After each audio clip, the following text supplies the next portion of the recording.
Conosco hoje, no Questão de Ordem, o ministro do Meio Ambiente, Ricardo Salles, no AgroMais. Obrigado pela sua presença, né? A sua estreia aqui no AgroMais. Sim, obrigado, Valter. Um prazer estar com vocês aqui. Bom, meio ambiente, agricultura, agronegócio estão sempre juntos e o ministro Salles e a ministra Tereza Cristina têm tentado, no governo Bolsonaro, fazer uma agenda, vamos dizer assim, uma agenda construtiva, né? Como é que tem sido sua relação com a ministra? A relação é excelente, né? São temas que são indissociáveis por natureza, quer dizer, o brasileiro produz bem, produtos de qualidade, enfim, a preços acessíveis, alimenta o mundo e faz isso de maneira sustentável. Portanto, era natural que em algum momento da história do Brasil, os ministérios de Meio Ambiente e Agricultura tivessem uma boa sinergia, tivessem um bom entendimento. Infelizmente, isso não aconteceu no passado, mas acontece hoje no governo do presidente Bolsonaro, que valoriza os dois pilares, tanto da agricultura quanto da preservação ambiental. É que no passado a gente sempre via o Ministério da Agricultura e do Meio Ambiente se batendo. O que o presidente Jair Bolsonaro pediu para os senhores? Você sabe, Valtênio, que quando nós fomos convidados, primeiro a Tereza, depois eu, para sermos ministros, o presidente disse desde o começo, olha, aqui tem que haver harmonia, vocês têm que se entender, manter a preservação, mas não deixar o agricultor ser demonizado, ser perseguido. E a gente tem feito isso. O agro é um exemplo de sustentabilidade para o mundo, o que não quer dizer que não tenham problemas pontuais. Então, ao invés de generalizar uma questão que houve de embate no passado, nós temos procurado, a ministra Tereza Cristina e eu, enfocar onde é que estão os pontos específicos que podem ser aprimorados, que podem ser melhorados. E a gente tem trabalhado muito nesse sentido e o presidente dá todo o suporte. A questão do licenciamento ambiental é algo que nos preocupa muito do setor agropecuário. De que forma que isso está sendo encaminhado, na sua opinião? Olha, o Congresso tramita nesse momento o projeto de lei da Lei Geral de Licenciamento. E ele é fundamental. Por quê? Porque é da lógica da boa administração você se dedicar com maior afinco, energia, pessoal, recursos para as questões mais complexas, né? As questões que demandam maior estudo e maior aprofundamento e, ao mesmo tempo, tornar de forma mais célere e transparente aquelas que são de menor complexidade. Hoje, a situação atual, ela coloca tudo mesmo, mais ou menos no mesmo balaio. Todas as questões, sejam as complexas ou as simples, são tratadas da mesma forma. Aí você acaba tornando ainda mais demorado aquilo que é simples e não se dedicando como deveria aquilo que é complexo. No setor agropecuário, tem diversas ações, diversas medidas que poderiam ser abreviadas, tornadas mais céleres e mais transparentes, porque são praticamente ações autodeclaratórias. Você trocar, por exemplo, uma cultura de uma determinada produção para outra. Você planta soja, agora quer fazer milho. Ou tem lavoura de milho, quer fazer algodão. Ou quer trocar a pecuária por lavoura. Não são ações, por exemplo, que demandam grande investigação ambiental. É mais uma questão de prestar informação, registrar o que vai ser feito e o produtor pode fazer isso de maneira autodeclaratória, né? Então, esse é um exemplo concreto que a legislação pode aprimorar. A gente tem também a questão da regularização fundiária, e o senhor sabe, isso também acaba tocando, por mais que a gente não bem mais chega no meio ambiente, porque você passa a ter aí um endereço, você passa a ser fiscalizado, o produtor normal, que já está regulamentado, ele é fiscalizado pelo CAR, ele é visto, ele tem um endereço, ele tem uma latitude, uma longitude. Esse projeto também está na Câmara, é muito importante para o setor. Olha, a regularização fundiária é extremamente importante. Quando você não sabe quem é que está ocupando aquela área, seja para agricultura, seja para pecuária, seja até para atividades de manejo florestal, você não tem como responsabilizar adequadamente. Você não sabe quem está ali. E nós temos, por exemplo, o Código Florestal, que na Amazônia, 80% da área tem que ser mantida como reserva legal. Se você não sabe nem quem é o proprietário, como é que você vai fazer valer sobre essa pessoa a norma do Código Florestal? Isso serve para o cerrado, cuja reserva legal é 35%, ou para os outros biomas, cuja reserva legal é 20%.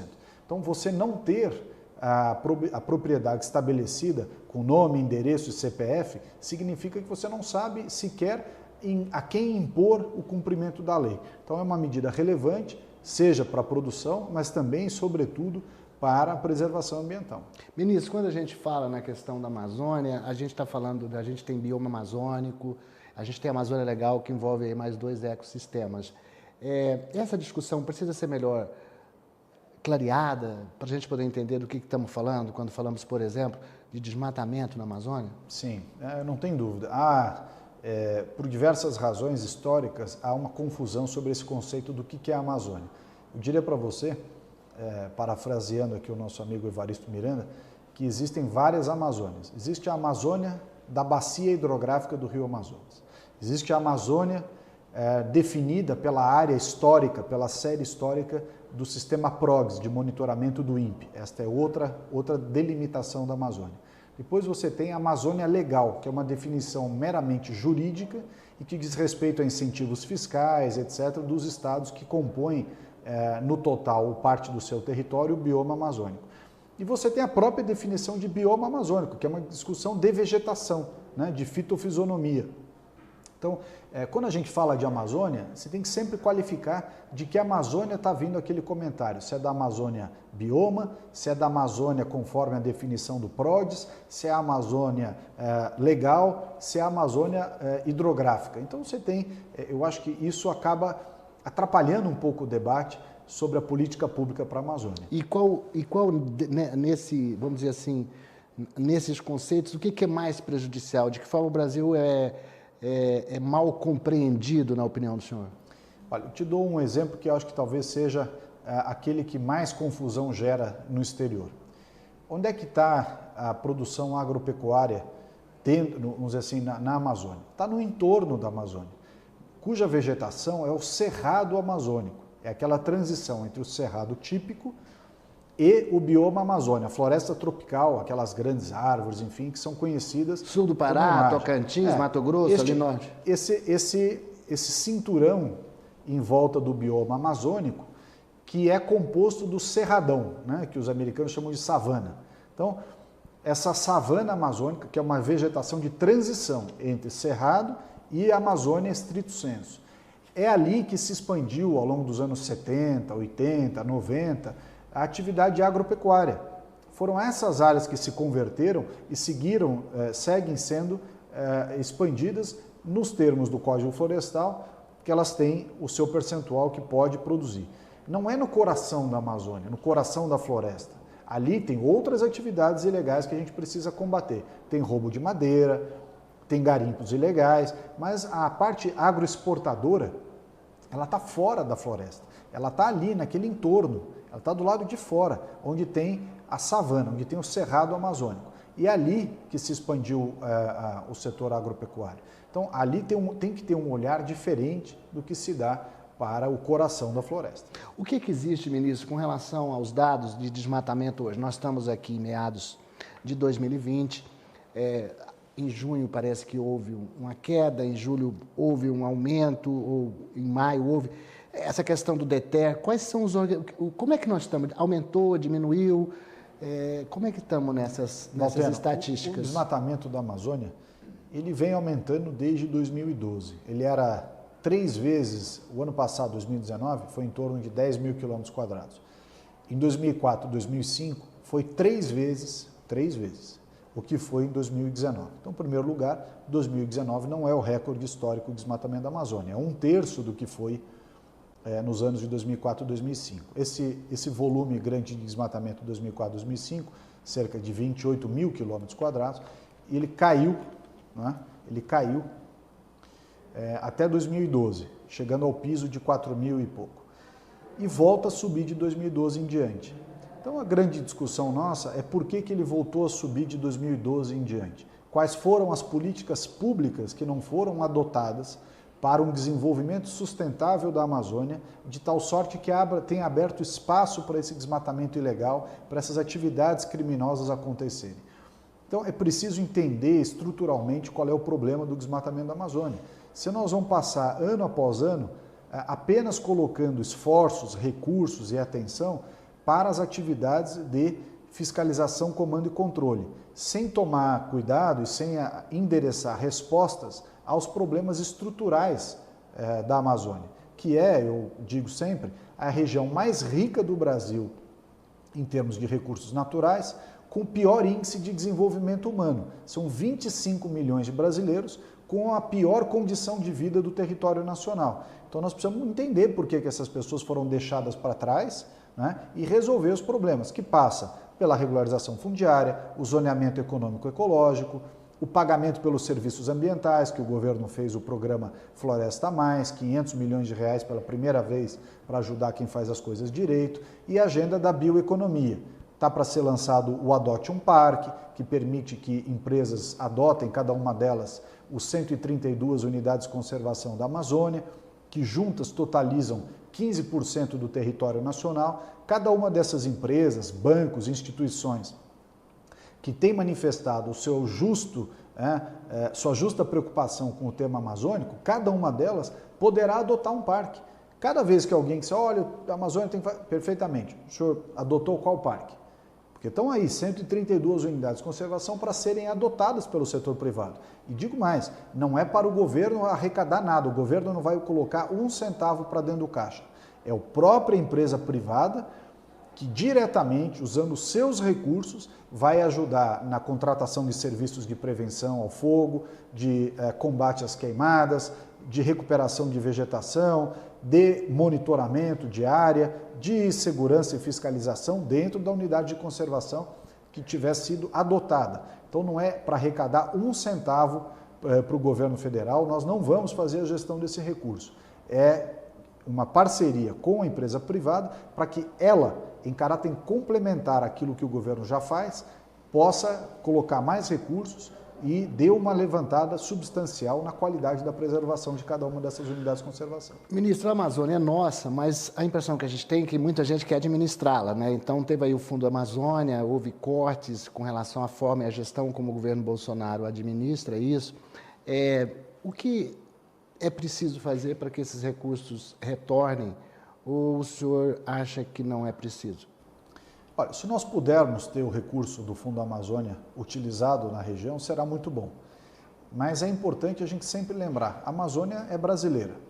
O recurso, teoricamente, é doado ao governo brasileiro, administrado por um banco público brasileiro, que é o BNDES. Então não é concebível você ter um recurso doado ao Brasil, administrado por um banco público brasileiro, sobre o qual o governo não tem ingerência, né? Isso foi o que aconteceu no passado.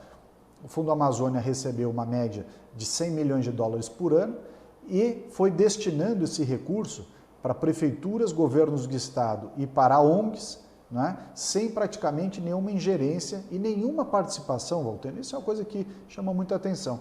Ao longo dos 10 anos de existência do fundo, nenhuma participação de setor privado, seja no apoio a projetos específicos, seja na prestação de serviços. Quer dizer, não tem uma empresa privada que tenha oferecido serviços ou que tenha um bom projeto para ser apoiado. É claro que não é verdade. Então havia uma visão de, vamos dizer, não utilização, não aproximação, não apoio a projetos do setor privado. E é setor privado que vai gerar a agenda da bioeconomia.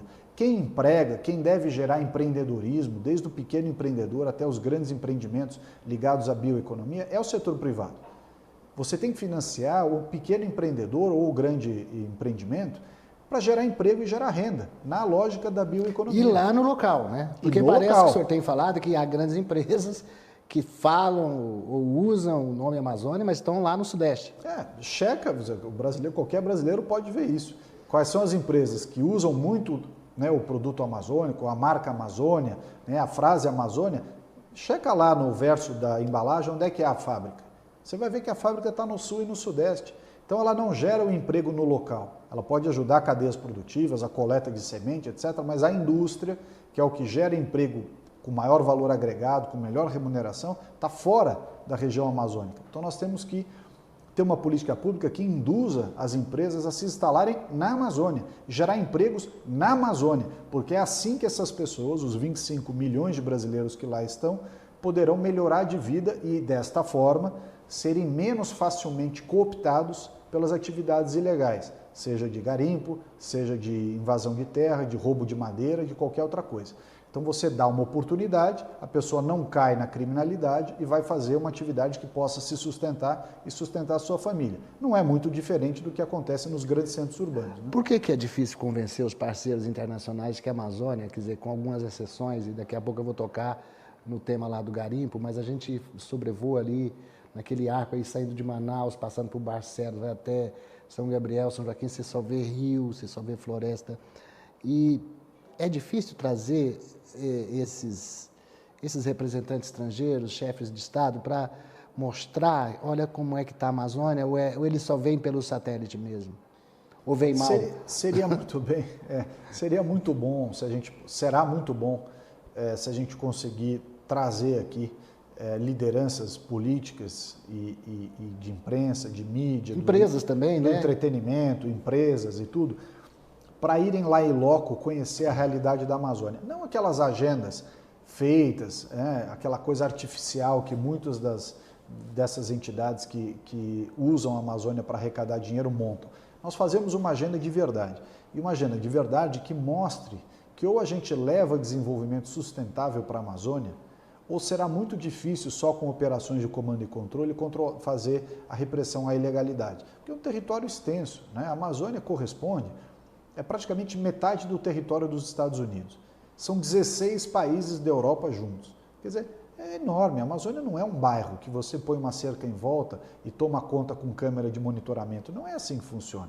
É uma região grande. Você esteve comigo aí na semana passada na fiscalização da terra Munduruku. Para você chegar numa terra, num local específico, é 1h30 de helicóptero.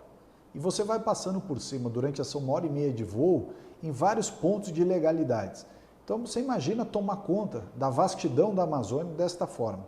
Então você tem que ter um instrumento de incentivo, né, de estruturação e tentar coibir quais são as lacunas de desenvolvimento sustentável que permite que a Amazônia seja explorada ilegalmente. Não adianta ter a teoria do avestruz, coloca a cabeça no buraco e faz de conta que não tem pressão sobre os recursos naturais da Amazônia, sobre os minérios, sobre a madeira. Essa pressão existe. E se nós não dermos um balizamento adequado, uma parametrização adequada de como usar esses recursos, dissermos simplesmente não pode usar nada, não pode pôr a mão em nada, as pessoas vão usar. Então você tem que ter, dizendo, olha, tem uma forma de fazer, que ela é economicamente e ambientalmente sustentável, ela deve se dar nesses parâmetros e nesses parâmetros haverá licenciamento ambiental. Mas você põe a regra. Dizer simplesmente que nada pode ser feito é um convite à ilegalidade. Você não pode ter uma política que ela nega a realidade. Ela é artificial, ela é irrealista, ela não funciona. Até porque ela já é uma realidade. Eu vou tocar, o senhor tocou na questão indígena, eu acompanhei o senhor e a ministra Tereza ano passado na colheita de soja dos Pareci, lá no norte de Mato Grosso. Os indígenas já têm uma agricultura consolidada, né? Tem problemas de licenciamento ambiental, foram até multados pelo IBAMA, não na sua gestão, mas acho que está sendo revisto. Agora, nos Munduruku, vimos eles declarando-se indígenas garimpeiros, querem fazer isso. Então, agricultura e mineração em terra indígena, como é que isso está sendo tratado? Voltaire, nós não podemos ter uma narrativa que é dicotômica. Ou todos os índios querem fazer determinada atividade, ou todos os índios querem viver isolados. Nós temos no Brasil diferentes etnias, em diferentes regiões, em diferentes situações. Haverá casos em que os indígenas querem produzir agricultura, até inclusive para ter recursos para manter as suas tradições, é o caso dos Parecis, né, Campos Novos Parecis, lá no Mato Grosso. Haverá casos em que os índios querem permanecer totalmente isolados. Qual é o papel, acredito eu, das instituições? Governo, Poder Legislativo, Judiciário, enfim. É dar ao indígena a condição de escolher aquilo que melhor lhe convém e dizer que em cada maneira que ele escolher, haverá regras, haverá parâmetros que sejam de bom senso e aceitáveis por toda a sociedade. Aquele indígena que quer produzir, será respeitado a sua vontade de produzir. E você põe a regra ambiental, a regra de cuidados com a sustentabilidade, igual você põe para qualquer outra pessoa. Você não tem que fazer a diferenciação nesse ponto. Da mesma forma, atividade mineral. Se você tiver um licenciamento no qual ele possa fazer as coisas de maneira correta, não haverá aquele dano ambiental lamentável que nós assistimos na Amazônia. porque ele terá uma regra, olha, é assim que faz, logo em seguida recupera as áreas desse jeito, uma parte do que se retira. Hoje é uma sonegação total, né? Uma evasão de divisas absoluta, desrespeito ao meio ambiente, desrespeito às condições de trabalho. Por quê? Porque você joga a pessoa para a ilegalidade. Traz a pessoa para a legalidade, coloca regras restritivas, tributa, recolhe royalties, coloca os parâmetros adequados. Diferentes regiões da Amazônia, você tem os cintalargas em Rondônia, que produzem, tem lá a extração de diamante, de cassiterita, tem os caiapós no Pará, ouro, né? Tem outras regiões ali da Amazônia, os poianaus lá no Acre. Cada região que tem agricultura, cada região tem uma peculiaridade. E tem áreas realmente em que os indígenas querem manter o isolamento absoluto. Então o governo tem que, e as políticas públicas, tem que saber lidar com cada uma dessas situações, que não são homogêneas, não são iguais nos territórios distintos ali na Amazônia. Então nós temos que ter uma legislação que faça isso. Ou seja, muita gente pensa já o óleo indígena como se fosse algo, sabe, numa redoma, e que não fosse assim. A gente sabe muito bem que tem só conhecidos na Amazônia cerca de 1.000 garimpos ilegais, que a quantidade de ouro que sai clandestinamente é algo que não dá nem para calcular, mas há estudos que falam que o país perde entre 3 e 4 bilhões de reais por ano. Então, acabou isso caindo na mão do governo, né, do senhor? Porque justamente são 20, 30 anos com a política do avestruz, fazendo de conta que isso não acontece. Então faz de conta que não tem garimpo ilegal na Amazônia, portanto não precisa regulamentar. Faz de conta que os indígenas não querem, também alguns deles, participar da atividade minerária. Faz de conta que alguns não querem ter atividade de produção agrícola. Então é um jogo que faz de conta que foi jogando as coisas para debaixo do tapete. Você simplesmente chegar nesse momento agora e dizer uma narrativa que, olha, os homens brancos estão invadindo as terras indígenas e fazendo os índios serem escravos, isso não é verdade. Pode ser verdade um ponto ou outro, pode ter problemas pontuais, mas em regra isso não é verdade.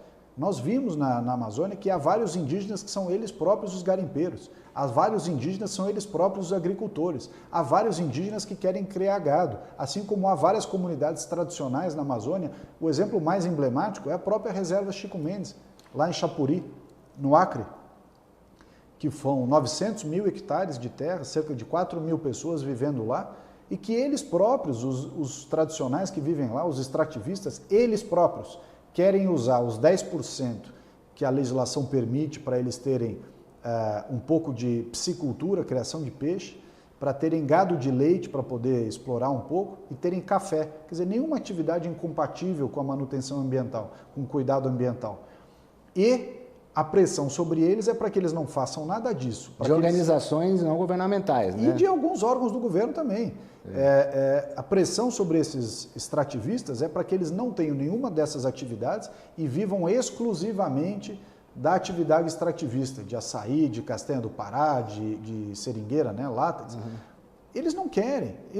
Essas atividades não lhes dão recursos suficientes para viver dignamente. Isso está sendo imposto goela abaixo a essas pessoas que vivem há anos numa situação de miséria, de pobreza, porque não deixam eles produzirem. E aí acabam vendendo uma árvore, que é muito mais lucrativo para eles. O sujeito vai para alguma atividade para sobreviver. Até eventualmente essas fazem sem autorização, que é a criação do gado de leite, ou eventualmente a piscicultura, ou o café, mas sem autorização. E aí, sem autorização, se torna ilegal. Se torna ilegal, eles são punidos. Agora, o projeto foi encaminhado pelo presidente para o Congresso em fevereiro, que regulamenta garimpo em terra indígena, a questão das hidrelétricas, mas parece que tem parlamentar que acha bom que ele não ande.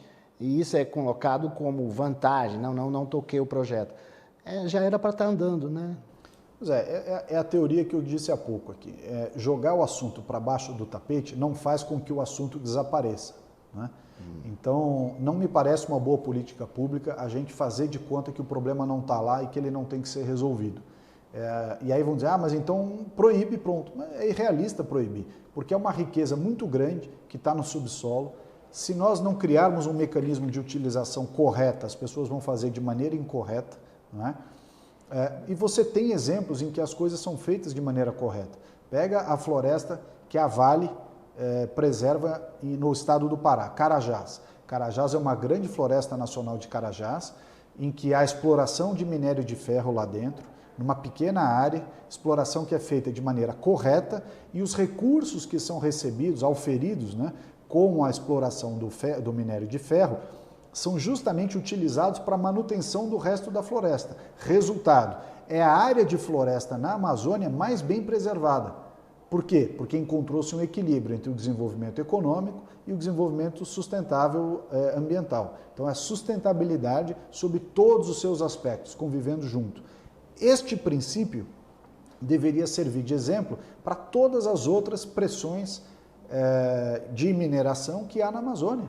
Você dizer de maneira peremptória, absoluta, não pode ter nenhuma mineração, é jogar todas essas pessoas para a ilegalidade. Mais inteligente seria colocar regras restritivas, colocar um parâmetro, fazer o licenciamento correto da atividade, exigir as compensações e exigir as medidas de reparação a cada nova atividade. Você não veria, acredito eu, aqueles rios destruídos, aquelas áreas devastadas. Porque em todo lugar, com a devida arrecadação de royalties e tudo mais, você teria recursos, inclusive, para fiscalização, que hoje não tem. É verdade. Ministro, já caminhando já para o final da nossa entrevista, eu vou retomar o tema inicial, que é a questão da agropecuária, e dizer mais uma vez, de que forma que essa parceria entre o Ministério do Meio Ambiente e a Agricultura, ela pode prosperar. Nós temos aí uma pandemia, não paramos de produzir alimentos, garantimos o abastecimento da população e divisas também, porque as exportações também aumentaram. É possível no futuro que o nosso selo Brasil, o nosso produto Brasil, esteja mais carimbado com o meio ambiente? Você acha que isso já é uma realidade? De que forma que a gente pode melhorar isso?